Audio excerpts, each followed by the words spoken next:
नमस्कार, मी वनश्री पांडे तुम्हा सर्वांचं ऊर्जा विथ वनश्रीमध्ये स्वागत करते. ऊर्जा ती जी तुझ्यात आहे, माझ्यात आहे आणि आपल्या सगळ्यांमध्ये आहे. पण काही कालांतराने स्ट्रेस, एन्झायटी, डिप्रेशन यामुळे ती ऊर्जा कमी कमी होत जाते. कधी-कधी निगेटिव्ह सुद्धा होते. पण टेन्शन नको घेऊस. दर शनिवारी 12 वाजता ऊर्जा विथ वनश्रीमध्ये वेगवेगळे एपिसोड्स, वेगवेगळ्या गोष्टींवर मी तुझ्याशी गप्पा मारायला येते. त्यामुळे नकळतपणे का होईना तुझ्यातली ती ऊर्जा जी आहे ती पुन्हा पॉझिटिव्ह व्हायला लागते. सो आपण 1 ते 9 हे न्यूमरोलॉजी वाईज नंबर 2026 मध्ये काय काय रिझल्ट येणार आहेत किंवा काय काय होणार आहे या सगळ्या गोष्टींची माहिती घेतली. आता इथे क्विक 1 ते 9 मध्ये कुठली एनर्जी कॅरी करायची आहे हे मी तुम्हाला सांगणार आहे. तुम्ही इथे कार्ड काढते. नंबर 1 वाल्यांनी रेझिलियन्स ही एनर्जी कॅरी करायची. म्हणजे कितीही वेळा तुम्ही खाली पडलात तरी तुम्हाला उभं राहायचं आहे आणि पुढे जायचं आहे. Resilience is your source of strength in challenges. की तुम्ही कितीही तुम्हाला चॅलेंजेस येऊ देत, प्रॉब्लेम्स येऊ देत, तरी सुद्धा तुम्हाला त्यातनं उभं राहायचं आहे आणि पुढे काय करायचं आहे याबद्दल विचार करायचा आहे. 2 नंबरवाल्यांसाठी आहे harmony, peace. Harmony is the beautiful melody in relationship. नात्यांमध्ये शांतता, पीस हे इम्प्लिमेंट करायचं आहे. ही एनर्जी घेऊन तुम्हाला पुढचं अख्खं वर्ष चालायचं आहे. नंबर 3 वाल्यांसाठी आहे ग्रॅटिट्यूड. नेहमीच म्हणते ग्रॅटिट्यूड इज माय ॲटिट्यूड आणि तो ॲटिट्यूड तुमचा पण असायला हवा. Be grateful for every moment. Keep a heart of gratitude. ज्या काही गोष्टी चांगल्या येतील किंवा वाईट येतील, मानवी स्वभाव असतो. वाईट गोष्टी आल्या तर आपण नावं ठेवतो आणि पळून जातो आणि चांगल्या गोष्टी आल्या तर आपण त्या ॲक्सेप्ट करतो. तसं करू नका. वाईट जरी झालं, चांगलं जरी झालं तरी बी ग्रेटफुल. वाईट आपल्याला काहीतरी शिकवायला येतं तर शिकण्याची वृत्ती ठेवा आणि चांगलं झालं तर माज आणि अभिमान येऊ देऊ नये, इगो येऊ नये यासाठी तुम्ही ग्रेटफुल राहा. सो नंबर 3 साठी ग्रॅटिट्यूड ही एनर्जी तुम्हाला घेऊन चालायची आहे. Number 4 wisdom. तुम्हाला वाईस राहायचंय, बुद्धू नाही राहायचंय. Wisdom comes from experience and reflection.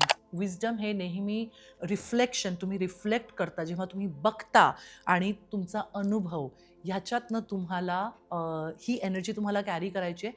कोणी तुम्हाला उल्लू बनवतंय, गैरफायदा घेतोय यासाठी सतर्क राहायचंय, बुद्धिवान राहायचंय. विद्वत्ता जी आहे ती जागृत करायची आहे आणि विजडम ही एनर्जी 4 नंबरवाल्यांनी कॅरी करून पुढचं वर्ष कंटिन्यू करायचं आहे.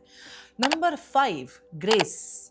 Grace is the universe blessing. Open your heart to receive it. एक ग्रेसफुल म्हणतो ना की जे काही असेल ताठ मानेने छान ग्रेसफुली तुम्ही ॲक्सेप्ट करा. आणि ग्रेस ही एनर्जी जेव्हा 5 नंबरवाले कॅरी करतील तुम्ही बघाल, तुम्ही ग्रेसफुल तर दिसालच पण तुम्ही छान लोक, छान अपॉर्च्युनिटीज तुमच्याकडे अट्रॅक्ट करायला सुरुवात कराल. Number 6 wow, embrace change. सुरवंटाचंच फुलपाखरू होतं. Embrace the change and welcome new possibilities. कुठल्याही तुम्ही सिच्युएशनमध्ये असाल, कुठल्याही परिस्थितीत असाल, पण सुरवंटाचं जसं फुलपाखरू होतं आणि साप का टाकतो का? कारण की नवीन काहीतरी निर्माण करायचं असतं, नवीन जीवन, नवीन स्किन हवी असते. सो जो काही चेंज तुमच्या लाईफमध्ये येणार आहे, एम्ब्रेस चेंज, तो चेंज ॲक्सेप्ट करा आणि 2026 मध्ये मस्तपैकी एन्जॉय करा. आता नंबर 7 होप. आय थिंक सगळ्यांसाठीच हे गरजेचं आहे. जिथे होप नसेल तिथे तुम्ही काहीच करू शकत नाही. Hope is a beam of light in the darkness. म्हणजे एक काळोख ज्या खोलीमध्ये असतो तिथे एक आशेची किरण, एक सूर्याची तिरीप जरी आली ना तरी आपल्याला एक उम्मीद किंवा एक आशा पालवते आपल्यामध्ये की येस मी काहीतरी करू शकते. सो नंबर 7 वाल्यांनी होप जे आहे, आणि इनफॅक्ट सगळ्याच नंबरला सांगेन, ती होप, ती आशा, ती कधी विझवू नका. कारण उम्मीद पे ही दुनिया कायम है. तो 7 नंबर वालों के लिए होप ही एनर्जी तुम्हाला कॅरी करायची आहे. आता नंबर 8.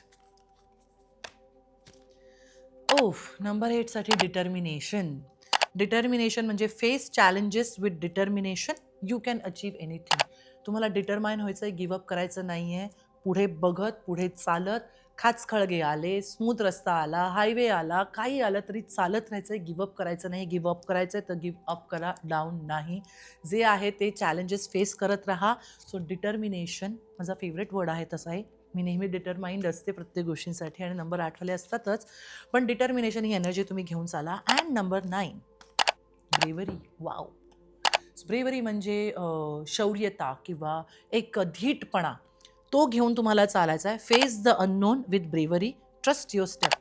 तुमच्या प्रत्येक पावलावर, तुमच्या प्रत्येक डिसिजनवर तुमचा स्वतःचा असलेला विश्वास, धैर्याने घेतलेला निर्णय आणि सूचकता बाळगलीत तर पुढचं वर्ष म्हणजे 2026 मध्ये सगळ्या नंबर्ससाठी खूपच छान success, name, fame, healthy relationship आणि गुड हेल्थ हे तुम्ही अट्रॅक्ट करू शकता. की योग्य ती माहिती योग्य त्या पद्धतीने सरळ सोप्या भाषेत तुमच्यापर्यंत पोहोचवण्याचा हा एक प्रामाणिक प्रयत्न. सो हा एपिसोड तुम्हाला कसा वाटला आणि मागचे तिन्ही एपिसोड्स तुम्हाला कसे वाटले, ते इन्फॉर्मेटिव्ह होते का? तुमच्याकडनं काही फीडबॅक असतील किंवा तुम्हाला जर अजून काही माहीत असेल जे कदाचित मला माहीत नसेल, ते तुम्ही कमेंट्सद्वारे लिहू शकता. म्हणजे पुढच्या एपिसोड्समध्ये आम्ही त्या गोष्टींची डेफिनेटली आम्ही विचार करून त्या इम्प्लिमेंट करू. सो 1 ते 9 ऑल द व्हेरी बेस्ट. सगळेच दिवस, सगळीच वर्ष छान असतात. आपण कशा पद्धतीने घेतो, त्या पद्धतीने आपण ते रिसीव्ह पण करत असतो. तो बी पॉझिटिव्ह, आनंदी राहा, कंपॅशनेट राहा, सोशल वर्क करा जसं जमेल तसं. त्याच्यानंतर सेल्फ लव्ह आणि दुसऱ्यांना प्रेम देऊन 2026ला आपण छान पद्धतीने वेलकम करूया. 1 ते 9 ऑल द व्हेरी बेस्ट. तुमचा हा लाडका मज्जा पिंक चॅनल तुमच्यासाठी भरपूर काय काय घेऊन येणार आहे 2026 मध्ये. सो स्टे ट्यून, लाईक करा आणि आमचा चॅनल सबस्क्राईब करा आणि जास्तीत जास्त लोकांपर्यंत शेअर का करा? Because sharing is caring. So all the best and let's welcome 2026 with lot of compassion, gratitude. Thank you so much and love you all.